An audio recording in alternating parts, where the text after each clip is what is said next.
the story behind Fleetwood Mac's gigantic hit, Go Your Own Way, and who is it about? You'll find out coming up on Rock Music History Lesson.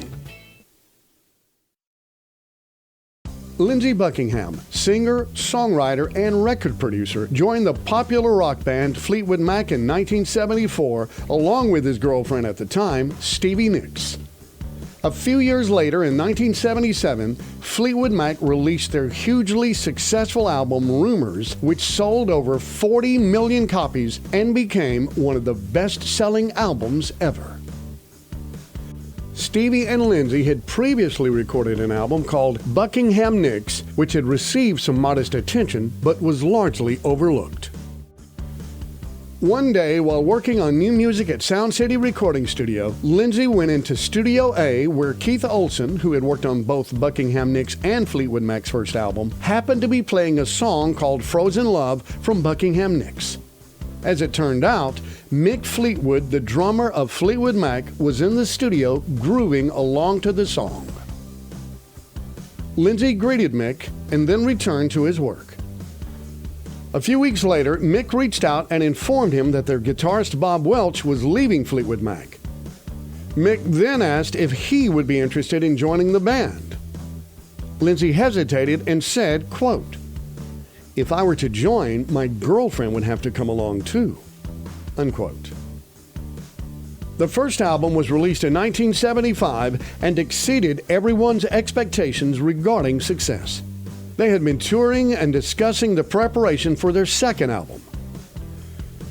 They decided to take a break from touring and rent a house in Florida for about a week to work on some new material for the upcoming album.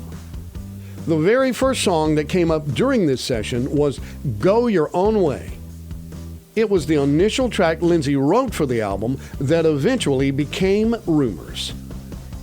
In an interview with songexploder.net, Lindsey says, quote, "It was the beginning of my having a dialogue with Stevie, who had been my lover and musical partner pretty much through the time that the first album was made, and we were sort of on again, off again, on again, off again. But by the time we got to Rumours, she had sort of split, and Go Your Own Way was written almost as a stream of consciousness. If you start with the first lyric, loving you isn't the right thing to do, it sounds like you're beginning a conversation with someone. There was nothing about it that was thought out. It was just the raw expression of the emotion behind the song." Mick had this bright idea of getting out of Los Angeles, almost an extension of the Florida idea. Let's make it a working vacation or something. So we went up to Sausalito. We rented a couple of places to live, and again, that was sort of my final nail in the coffin with Stevie, because I thought maybe she and I would find a place together, and she was not into doing that. But we settled in Sausalito, unquote. There was a song by the Rolling Stones that had a really great drum pattern that Lindsey thought would work over Go Your Own Way. The song is Street Fighting Man by the Rolling Stones. Lindsey showed Mick the drum pattern he felt would be right, but he couldn't play it. Lindsey told Mick to paraphrase and make it his own. After a while, he did. In an interview with Songfacts.com, Mick Fleetwood said, quote, "Go Your Own Way rhythm was a tom-tom structure that Lindsey demoed by hitting Kleenex boxes or something. I never quite got to grips with what he wanted, so the end result was my mutated interpretation," unquote. John McVie came up with the great bass melody line. Lindsey played all the guitars. Lindsey talks about the lead vocal in an interview with SongExploder.net. He says, quote, "There's a lot of oomph behind the lead vocal in Go Your Own Way because there was a lot of resolve behind the subject matter. I was feeling a lot of that subject matter as being something I was living, and so it was cathartic to get that vocal out. It was a way of exercising certain hurts," unquote.